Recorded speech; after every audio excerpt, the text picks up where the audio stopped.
don't come in chasing the big deals. You're never going to grow as a broker just chasing those. You're going to have to do some smaller deals before you even get the opportunity to do the larger deal, before you have the trust required by a client to hire you onto a larger deal.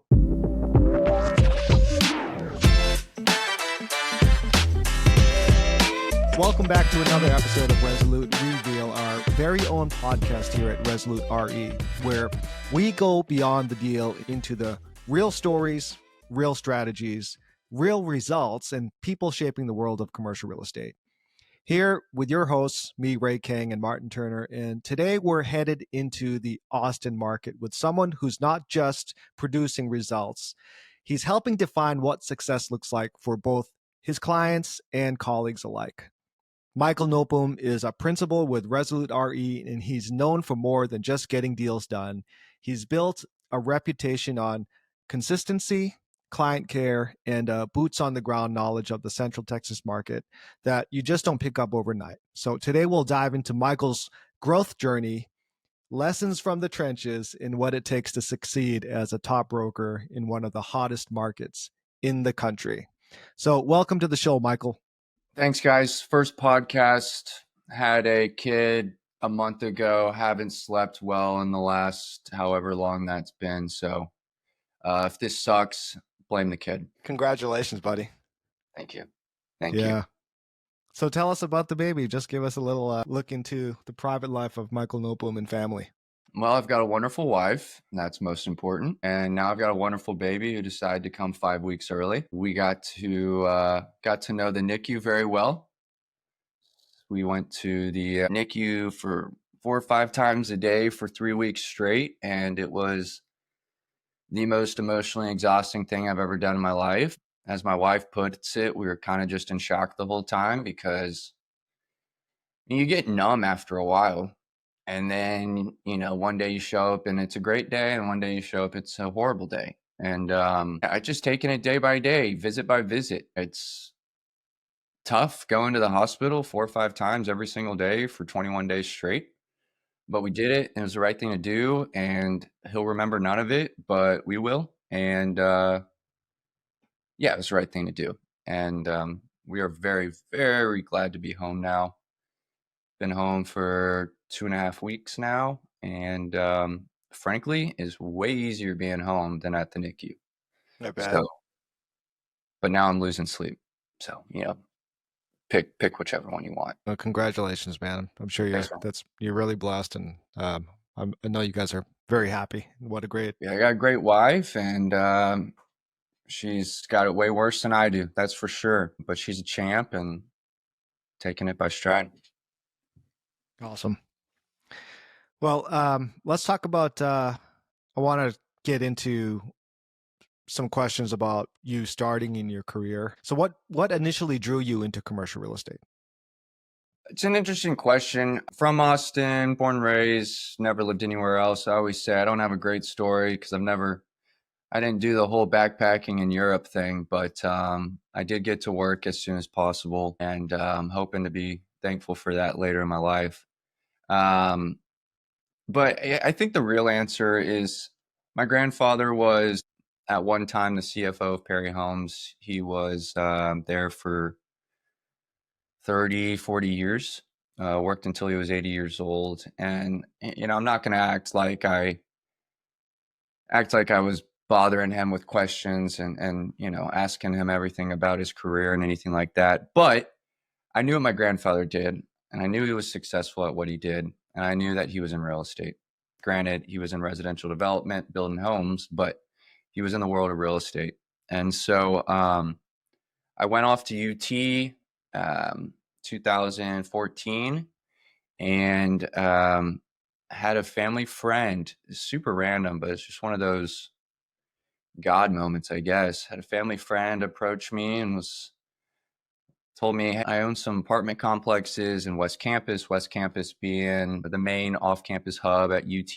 Curious if you'd want to go get your real estate license and fill up some apartment units or really do whatever you want to do. But here's this opportunity where all you got to do is go get your real estate license.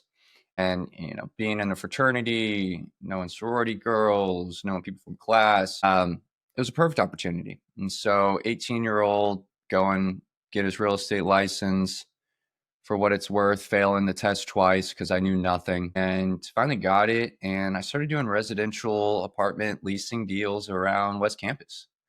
Again, I mean, it was everything from finding a 6-bedroom house for 6 fraternity brothers, helping one person find a 1 unit. I mean, it was really, I say it was grunt work, really. It was all on Facebook Messenger, which seems so old school now. And sitting here thinking about it, I got no idea how these people found me. But it taught me deal making, and it taught me about, working for what I get paid. And it was obviously 100% commission. And I went to class not 40 hours a week, 15 hours a week, excuse me. And I was a full-time student doing it. And so I always say, I was making more money than any one of my peers, which just made my, social life a little bit better. And I really got a taste of what deal making was all about on a pretty micro scale, frankly. West Campus apartment leasing, probably not too much money to be made in that world as a broker. Obviously, people are making millions and millions developing those high rises, but I loved it. I loved working with people. Had no idea I would like it. I mean, I was a freshman. Someone approached me asking if I wanted to go do something. I'm not one to say no. I mean, only alternative is to go drink at the fraternity house or go to class. So it was the best thing for me. It was the best choice I ever made. I did it all 4 years of college. And what UT is great about, though, is they help you with internships over the summer. And so what I ended up doing is doing commercial real estate internships in the summer, coming back to school year, and doing my residential leasing. It was a perfect combo. I was an economics major. I was not going to school for real estate by any means, but I pretty much figured out at that point that this is what I wanted to do. Of course, those summer internships were not really deal making per se. It was more kind of what we make our interns do around Resolute, but it got me exposed to the commercial side of the business, which was just a way better fit. As good as touring apartments is, working with numbers and working with, frankly, more sophisticated owners was definitely something more attractive to me. And so coming up on my senior year, I knew I needed to do something, because second semester of my senior year, I had one class. And parents were like, nah, don't graduate early, have your social life, finish it out, graduate when everyone else is graduating. And so that's what I did.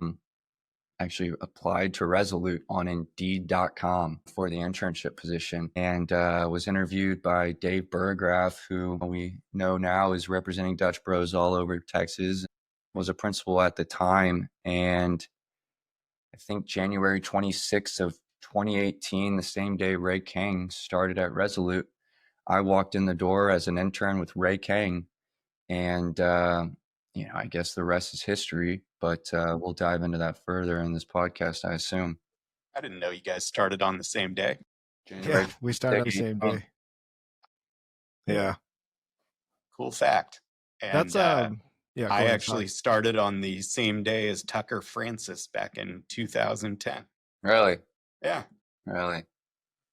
Man, Tuck's been with us a long time, huh? Now that we think about it. Yeah, he was starting as an intern at that time, and I was coming in as a broker. But Kang was the first intern.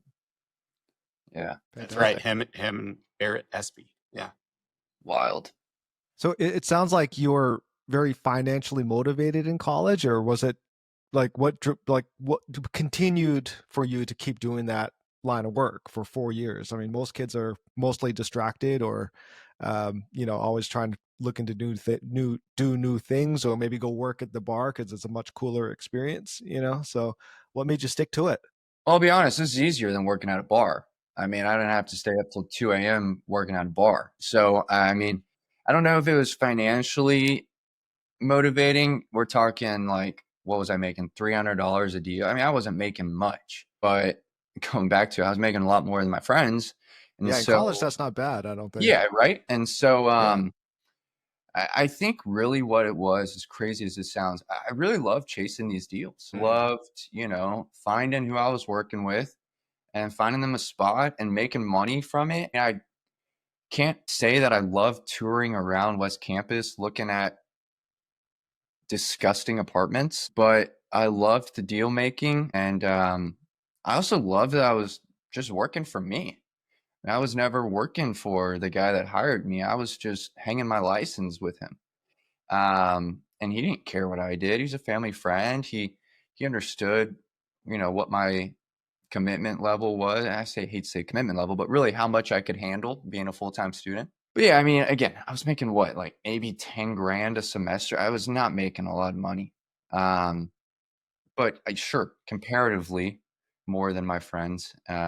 But yeah, I wasn't staying up till 2 a.m. bartending or waiting tables or showing up to work at 8 a.m. It's none of that. It was, communicate with people on Facebook, text, email, figure out a time that works to go tour, do it, when I've got time. And, um, if I had more time, I could do more of it. If I had less time, there's a super easy way to slow it all down.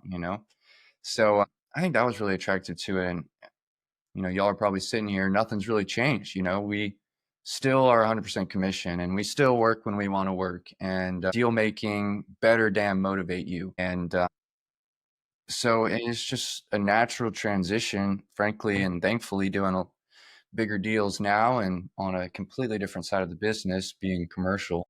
Michael, on that note, you know, I know you currently are known as a deal junkie.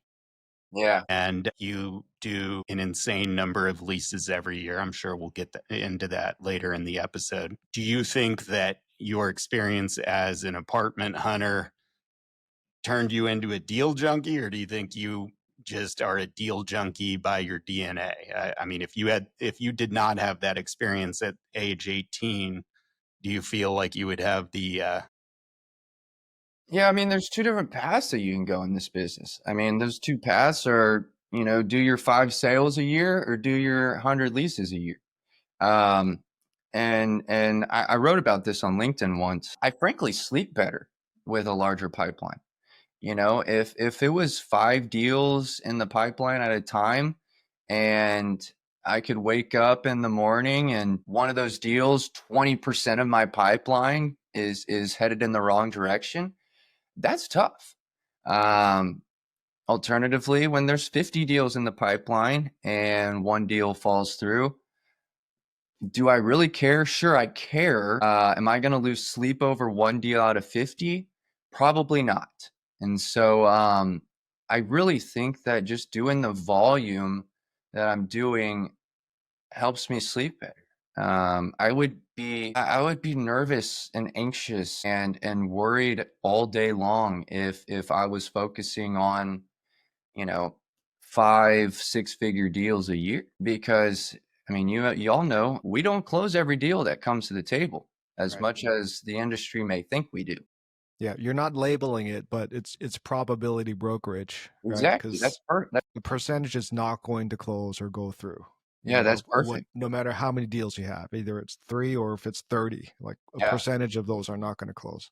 Yeah. And so I use the analogy that leasing pays my bills and the sales is just kind of a cherry on top. We do a fair amount of sales throughout the year, but I think it's worth noting none of that's possible without the leasing performance, right? We sell buildings that we lease up. And so if I'm not doing 50 to 60, 70, 80, 90 deals a year, I'm never going to get those opportunities to make those 6 figure fees.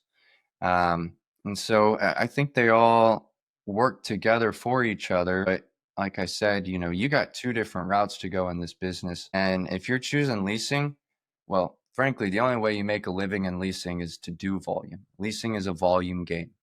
And we'll probably go into it, but it's like, how do you balance all that? That's a totally different conversation.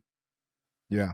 Well, let's get into that. I mean, but right before that, let's talk about your transition from apartment lease specialist in college to, walking in on January 23rd, 26th of 2019, or was it 18? 2018. 2018, right? It's not an easy business, right? So let's talk about your very beginning and a little bit about that journey, and then how maybe you got into your specialization, because you are a specialist. Yeah.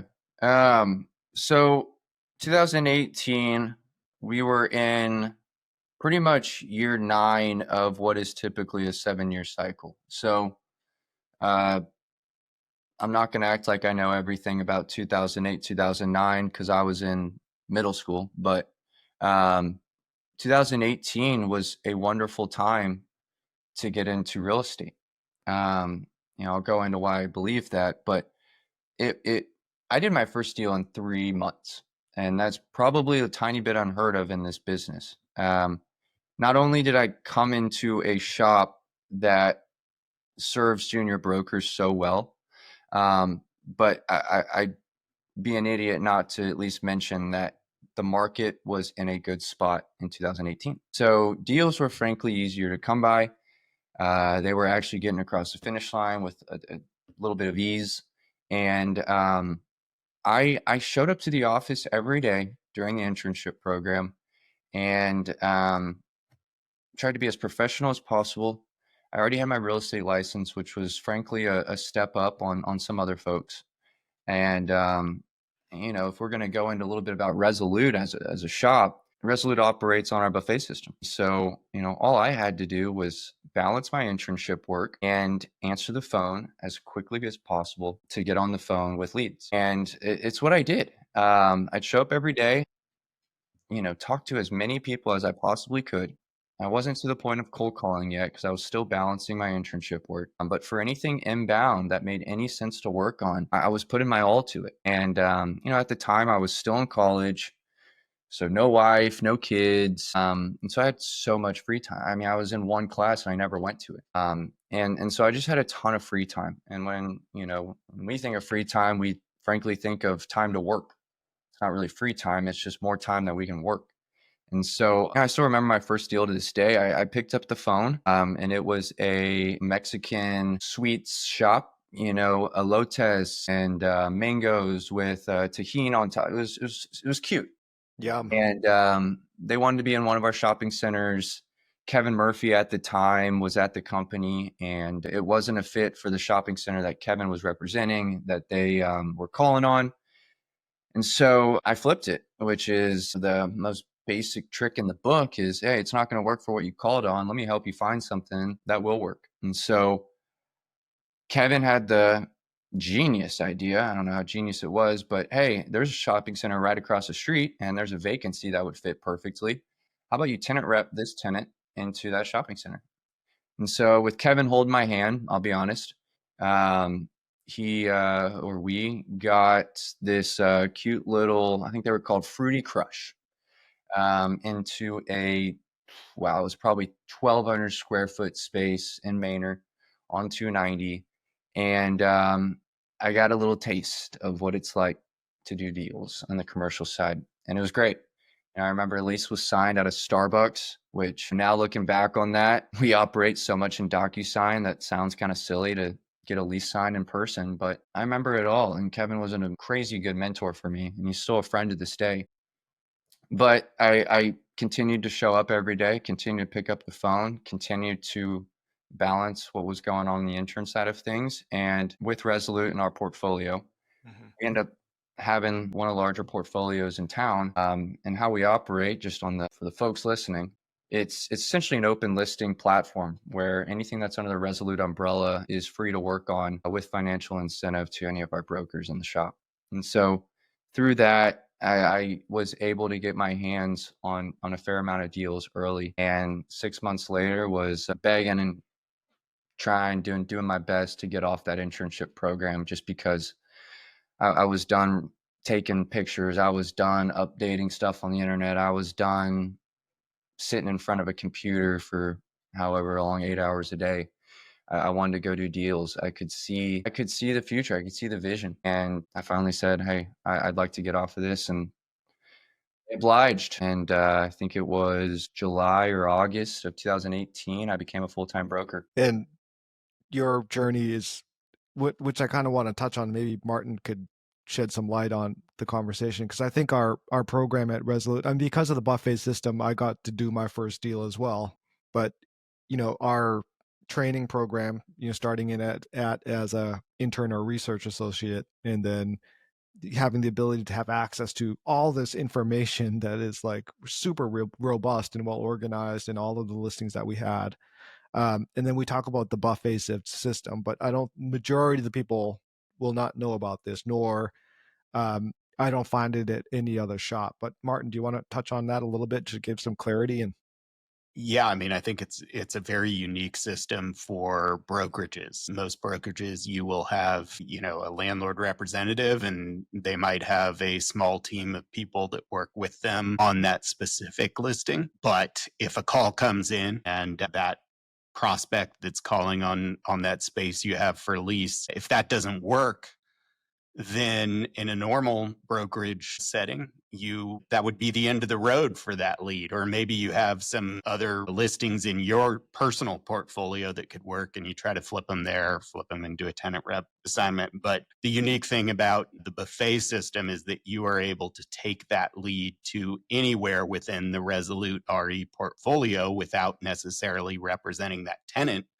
You are still representing the landlord on the transaction, and you're partnering up with one of the other folks within the company. And so essentially it just opens the playing field immensely for brokers. And for brokers like Michael in 2018, he doesn't have a portfolio for himself.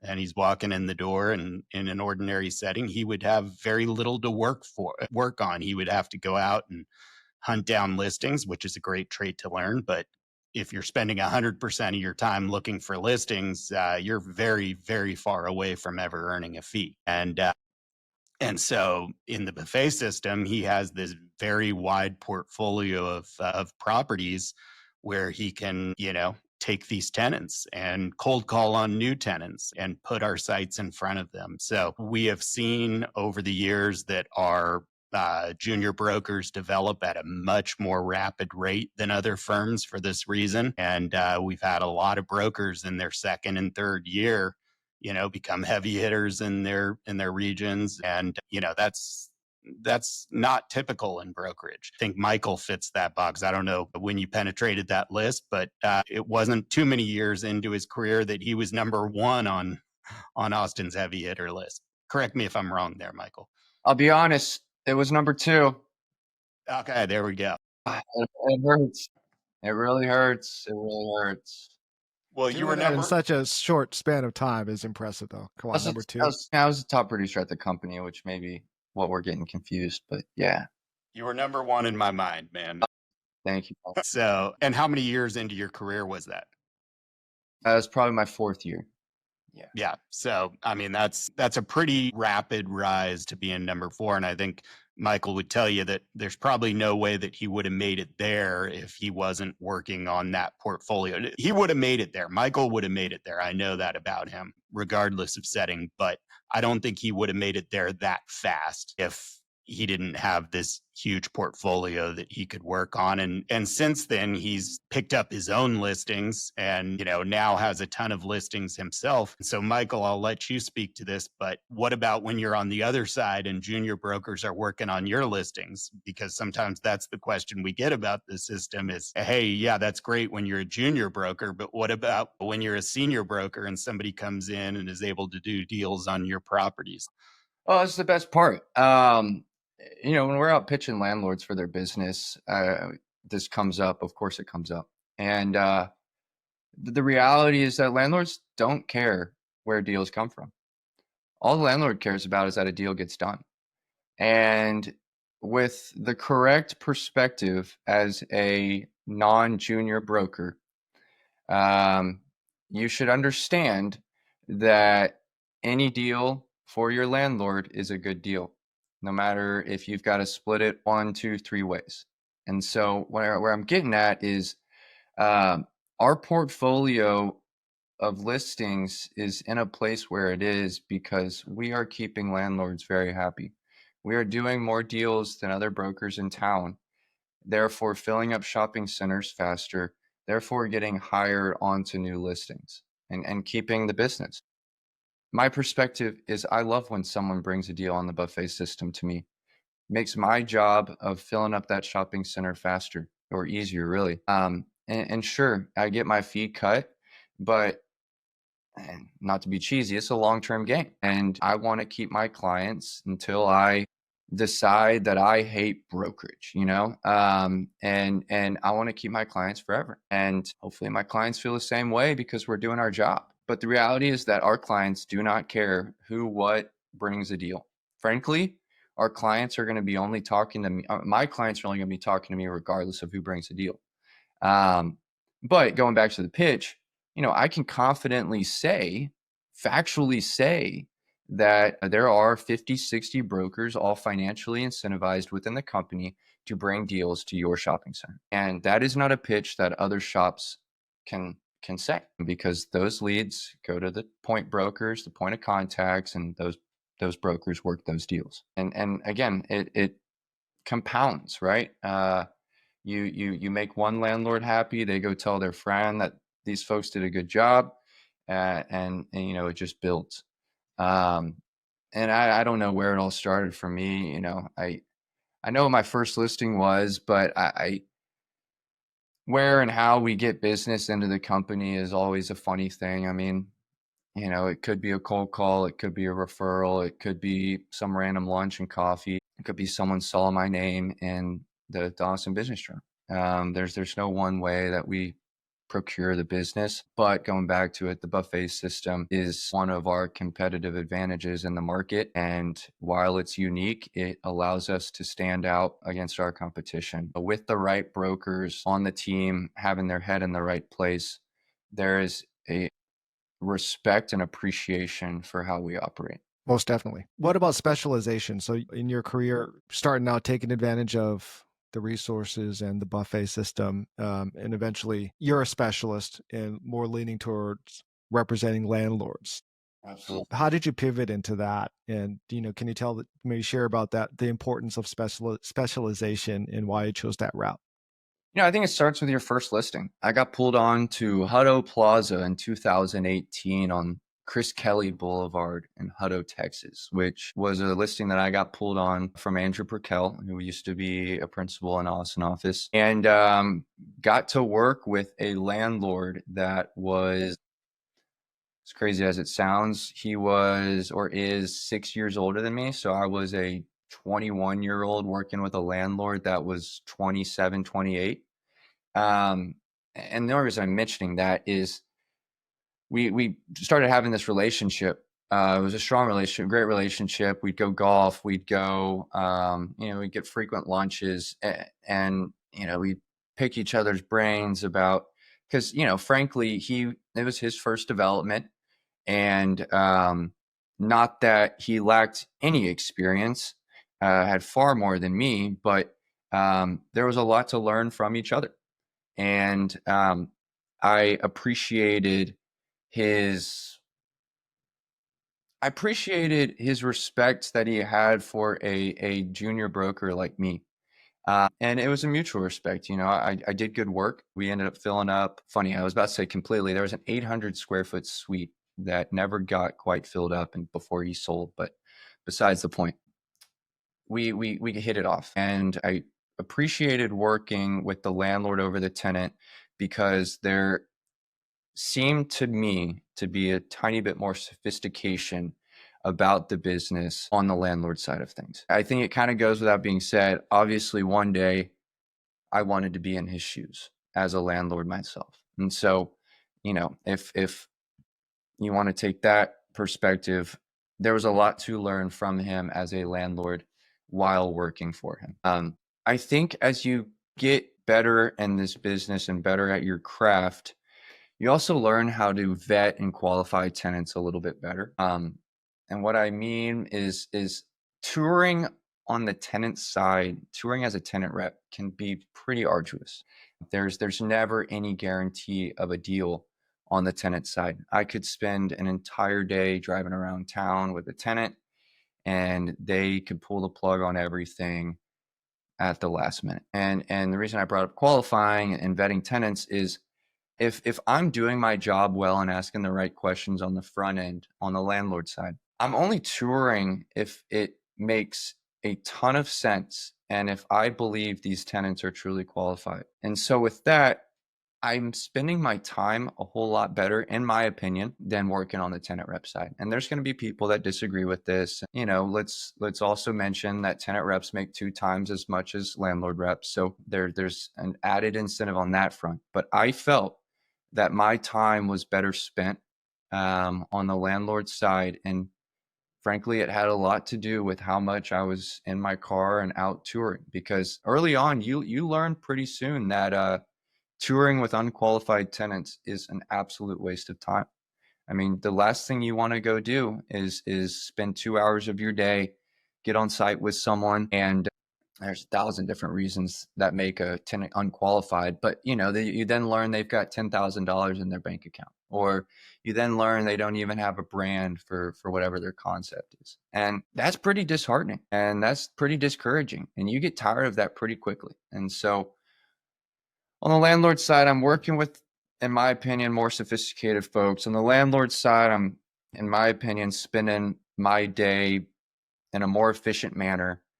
And in my opinion, I am preparing myself for one day being in the landlord's shoes, which hopefully, if you're working in real estate brokerage, that is a goal of yours at the very least. So I think that's Michael, what I gravitated. Yep. you mentioned your ability to screen the tenants much more on the landlord side, or at least screen the deals ahead of time. Yeah. And I think for younger brokers that are listening to this episode and listening to you and saying, okay, Michael really knows what he's doing on the landlord side. He does, 60, 70, 80 deals a year. How can I better screen my leads and not waste my time without jeopardizing deal making? How have you learned to refine that process and become better at it? And what are some tricks that you can teach somebody to better screen their leads?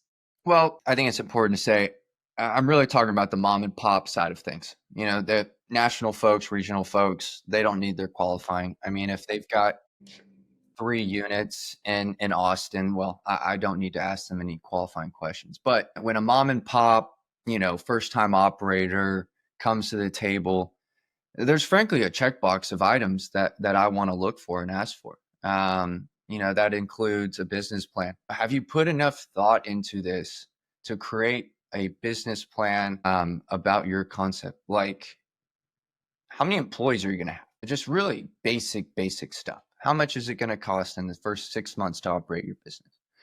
That's going to show that they put some thought into what they want to do. Branding. It sounds silly, but it's a huge checkbox. I want to know that you've got a name for your business. I want to know that you've got a logo thought about. I want to know, what are your employees going to be? Is this going to present well? What is your storefront going to look like when people walk in? Is it going to be, not even is it going to be, do you have that thought through? And those are all really important items and this is not to say that they can never get that stuff in order and they can come back to me and we can go tour. But the last thing I want to do is go out and tour and spend time touring folks that don't have any of those things in place, because they are wasting my time. And so additionally, and this is where it gets kind of sensitive and you learn through experience on how to handle this one, but financial capability is super important, right? Going back to the example earlier, I don't want to tour with someone that's got $10,000 to their name. They are not going to be able to, let's start at the beginning, write a first month's rent and security deposit check, much less be able to build out their space, much less be able to operate their business for 6 months. And so the more you can find out about these folks that, perhaps they're first time operators, perhaps they're second unit operators, they're mom and pop. The more you can find out about them early on, the better that you're going to be able to qualify them as a tenant, and then, in the back of your head, know how much time you should really be spending on these folks. And also to help them, honestly, because That's a great their point. idea of starting a business is quite easy in the air in their head, but when you're picking up that phone, you have a lot of good information to help that person really start out, point them in the right directions of maybe who to talk to before starting this business, what kind of money you're likely going to need, expectations of getting into a lease with somebody, right? And just going back to, I'm not asking how much money people have every time I go out I and am. someone, but you get pretty tired of touring with folks that are not financially strong. And one step further, I don't want my landlord going into a deal with someone that's not financially backed appropriately. That's just a recipe for failure. So Well, I think Ray's point is important, that you're helping them out too, because sometimes, if you're posing all of those questions in a way that comes across as this is all for you and not wasting your time, it can, come across as much more threatening and frankly be much less effective in getting information from that prospect. But if you're more conversational and approaching it from a, hey, I can help you out, I can, be your ally in this thing, you're going to get a lot more out of that prospect.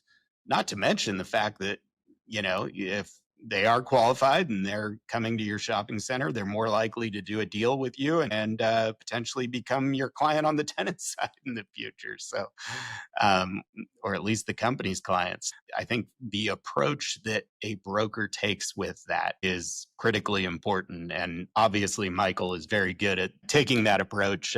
Otherwise, he wouldn't be doing the kind of volume he is doing. it's important to say, I mean, if I just toured with anyone and everyone, I'd be touring all damn day, and I don't have the time to tour all damn day because, kind of like the pipeline, not everything's going to come to fruition. And so I need to spend my time well. That is the best thing for the landlord, for me to spend my time well. It'll allow me to prospect for more qualified tenants for their projects. So you've had, from my view, had one of the most accelerated careers from starting out to where you are now as principal of the Austin office. During that time, so becoming the principal now, obviously a lot more responsibility. So how has your roles changed from just being the 1099 broker, meaning, totally focused on you and your business, but now you have a lot of responsibility to take care of the younger agents as well. So, like, what are you seeing in that change for yourself?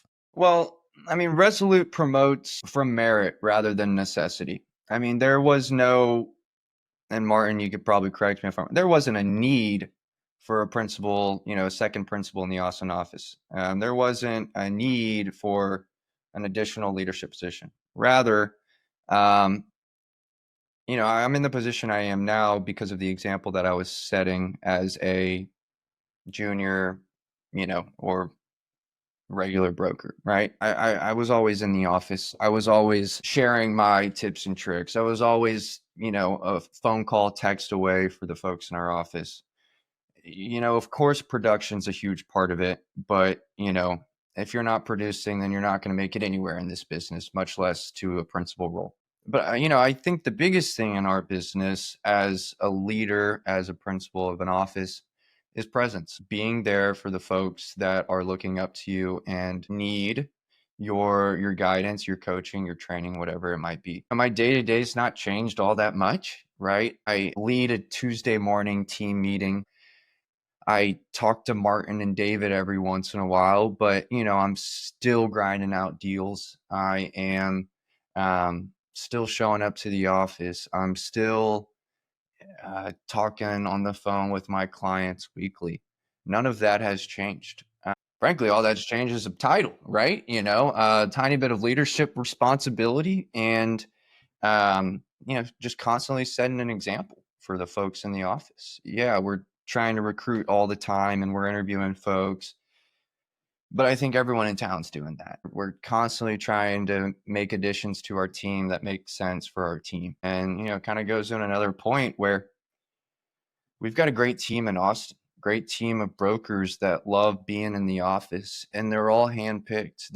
We don't just let anyone onto the team. make sure that they're a good fit. We make sure that they're bringing value to the table rather than removing it. We make sure that their commitment level is the same as each and every other broker in the office. We just not lost a broker. We're recruiting a broker, and he went to a different shop in town, and I asked him, I said, what was your reasoning behind that? And he said it was our expectation of being in the office so much. And unfortunately, I don't regret a single part of that. Our expectation, the most reward comes from being present in the office. And this isn't like a real estate hardo cold calling message. It's about collaboration and being around like-minded people. If I'm sitting at home all day, which I'm sitting at home right now because I've got a 4-month-old baby. But if I'm sitting at home right now or every day and never coming to the office, I'm losing that face-to-face. I'm losing those phone calls that are going to my office line or going to the office. I'm removing myself from any sort of leadership impact that I may have on others and mentorship. I'm not adding anything to the team by being at home. And so, yeah, we do set a little bit of an expectation that you are most productive. Your expectation is to be in the office. And that's just us. That's our way of doing things. It's not the right way of doing things or the wrong way of doing things, but it's how we get the most value out of the brokers in our office. And not to mention, that phone is constantly ringing at the office. Those leads are constantly coming in. And you can make, it's probably just the truth. You can make more money by just driving down the road to the office than sitting at your home. For what we do, right? And so I don't even know where I was going with that question or what that answer, but that is hugely important to us in our office.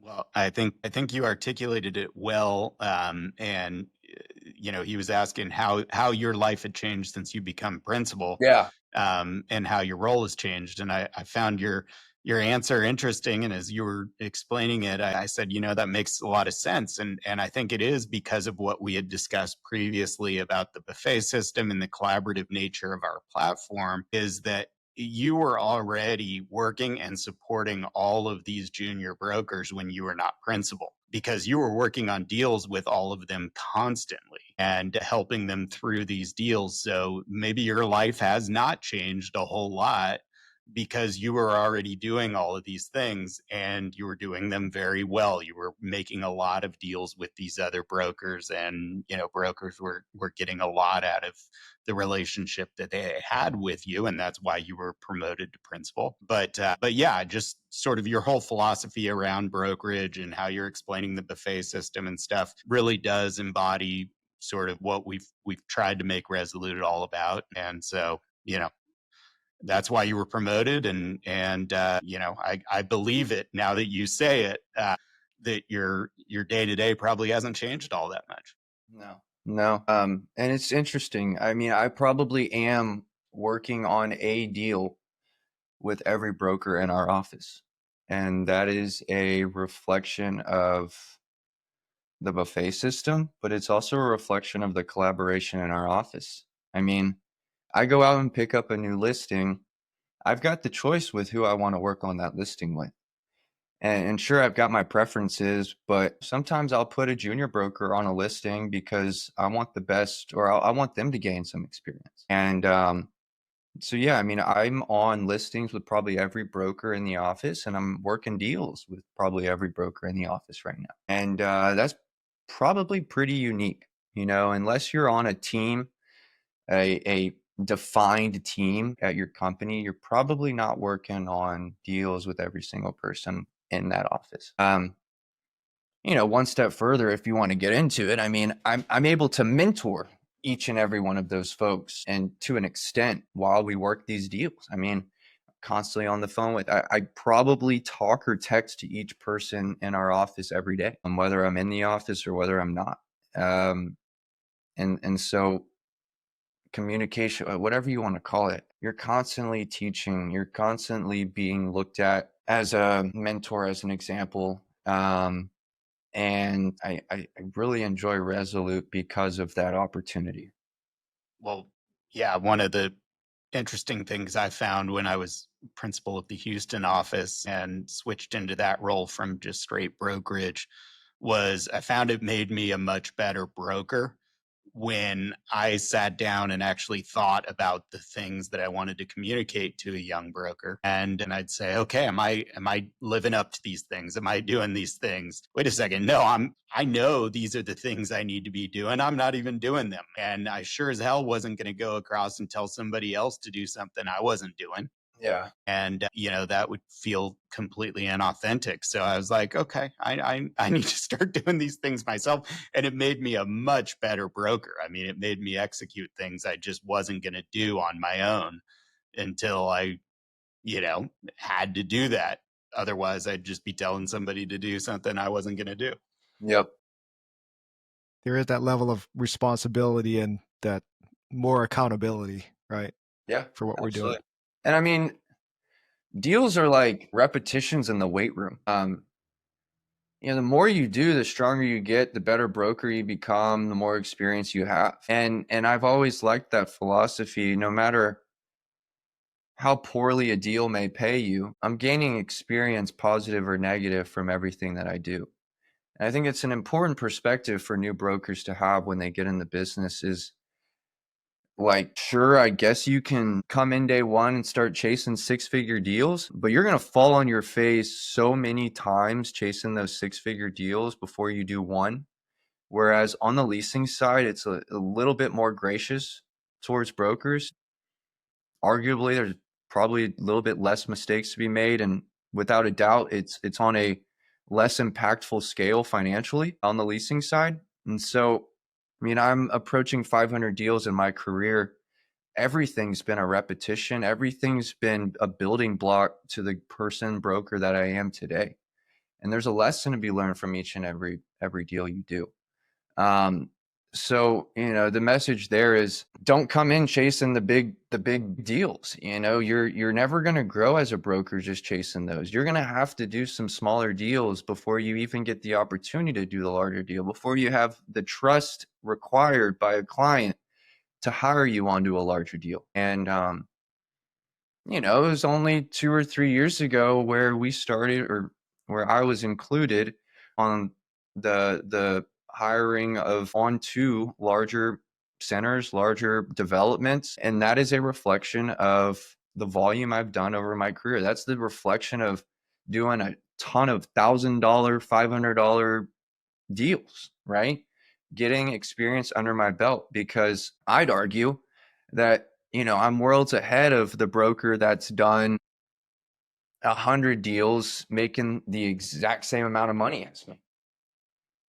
I've talked to more people. I've, struck out a whole lot more. I've failed a whole lot more. I've learned, and so going back to the very beginning question about why do I chase this route than the other, I feel like I'm learning a heck of a lot more, making me a more valuable broker along the way. For sure. Well, cool, man. Almost out of time, but before we go, a couple really quick questions. So, best advice you've ever received? Something that sticks out to you.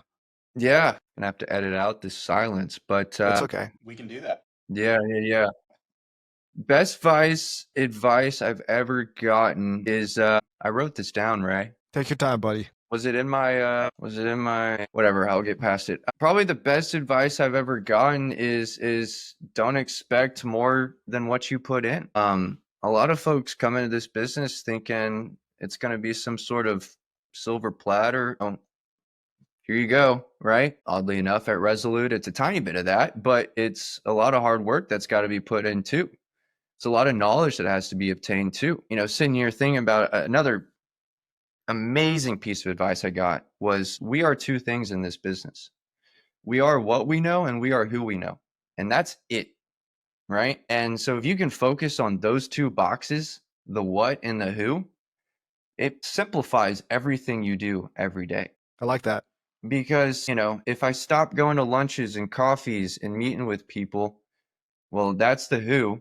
If I stop calling people, asking for market data and staying on top of new listings in the market and, base rents and, market TI, that's the what. And so when you break everything that we do down, we all call this a relationship game. Well, it's also a data game. It's we are who we know and what we know. And I think that was really, really genius. And Dave Burgraff is actually the one that told me that way back when. And he was a very, my time is my time, and every single hour in the day is blocked out, and I appreciated that a lot. It simplifies everything that we do. That's a good one. How about favorite deal you've ever done, or one that really sticks out to you? I thought about this. It was 2 years ago. I was driving the market. I mean, this just has so many lessons in it. But I was driving the market with Austin Aguilar. When we're driving the market, we've got our land glide out and our ownership info and all that stuff. And we're just, driving around, seeing what makes sense, trying to pick stuff up. And we drive by a automotive complex, if you will, paint body dealership sort of thing. And I saw that it was owned by one of our existing clients. And so in the car right there, I called him. I said, "Hey, what's up with this thing? Obviously, would you sell this thing?" And he's like, "Yeah, I'd sell it. Here's our number." It was a fantastic number. It was like a 8 cap or something. And it was Austin address too, fully leased. And I said, "Cool." And it wasn't a project that had ever been on my radar. It only happened through driving through the market. But picked up the phone, called my client, said, "Yeah, I'd sell it. Here's my number." Great number. And so Austin, sitting in the passenger seat right next to me, called Robert O'Farrell of JLL and told him about the entire opportunity. They had 1031 money, and they closed 9 days later. And I think Austin and I both made like $40,000 on it. So it was the quickest money I'd ever received in this business. How can it not be your favorite deal, making fast That's a good money one. like that, using Frictionless. driving the market, using your existing relationships, using the person that's sitting right next to you, him calling his client or his relationship, not even a client of Austin's, but his relationship. They just happen to need and I say need, they just happen to want exactly what we had at that time. And boom, it was great. And those deals never come around, as y'all two know. But if I had to pick one, that one, probably the easiest money I'd ever made in this business. I like it. Yeah. What would you be doing if not commercial real estate? It's probably a hard one. Probably left field, but probably be a high school football coach. Interesting. Did you play when you were really athletic? But I was the kid who, in high school, I played football. I was the kid in high school that was on the bench, but knew every single play, knew what every single person on the field should be doing for everything. I was talking to the coaches, on a whiteboard, drawing up new plays that I had come up with in my head. I really knew the offense. I knew how everything wove together. I ran like a 5.5 40-yard dash, so I was never going anywhere in that world. But I loved football, and I loved the behind the scenes of football, and I loved football brains. I loved high school coaches, right? They were great mentors for me. And as not talented as I was, I really had the brains for it. And so it has nothing to do with real estate brokerage. It has nothing to do with anything sales related at all. And it's probably not a very well or high paying job, but I think I'd probably be a high school football coach. Well, the opportunity is still there for you. Yeah, sure. I It could can happen. go do some football at 6 a.m. and be at the office by 8. Yeah, I think some of those Texas high school football coaches earn a decent dime. Well, yes, you're right. Some of them do. You're right. Great. Final thoughts for brokers or your customers or prospective customers or people you want to work with out there that are tuning into the episode today. Yeah, I mean, our formula at Resolute on the leasing side is exposure. I always kind of boil it down to that. I'm not going to be able to guarantee any sort of timeline for when your project gets filled up, when it gets sold, when we're going to be able to bring a deal to the table. But what I can tell you is we've got a fantastic formula for getting exposure on listings. And that occurs on the internet. It occurs on the phone. It occurs on email, text, whatever. Message to future clients would be, we've got an incredible formula that sets you up for filling up your center quicker than others, other shops in town. And it is all revolved around exposure to listings.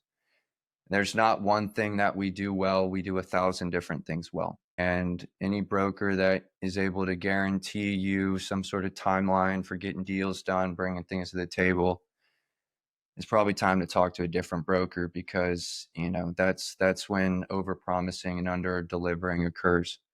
That's the last thing I want to do. I want to under promise and over deliver. So, I think that's what it all boils down to is exposure. And I'm not talking about exposure to Michael Nopum. I'm talking about exposure to my clients' projects, what they're putting their hard money into, what they're taking a risk on going out and building. I want to be a teammate to them. And my role in that team is to get eyes on their project. If I can put 1,000 eyeballs on their project, I know I'm going to be able to get something done, even if it's just one deal.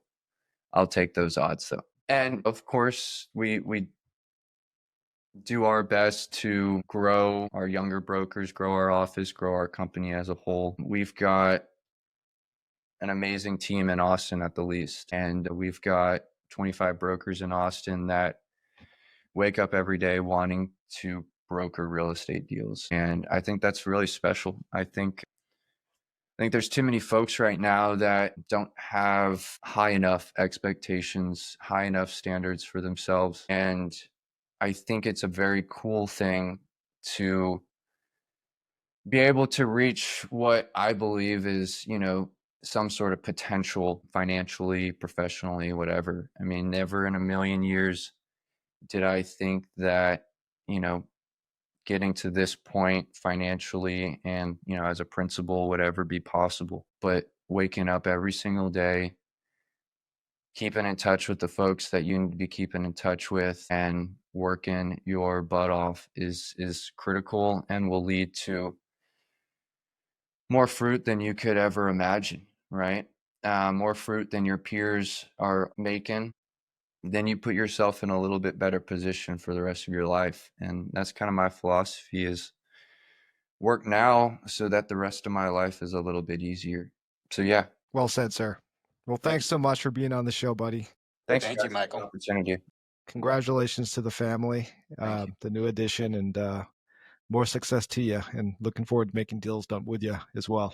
Awesome. Thank you, gentlemen. I appreciate the opportunity. And that's a wrap on today's episode of Resolute Reveal. Huge thanks to Michael Nopum for joining us and sharing not just his professional path, but the principles and practices that have anchored his success in a fast-moving market like Austin. If there's one thing that stood out today, it's the discipline, relationships, and long-term mindset that really set great brokers apart.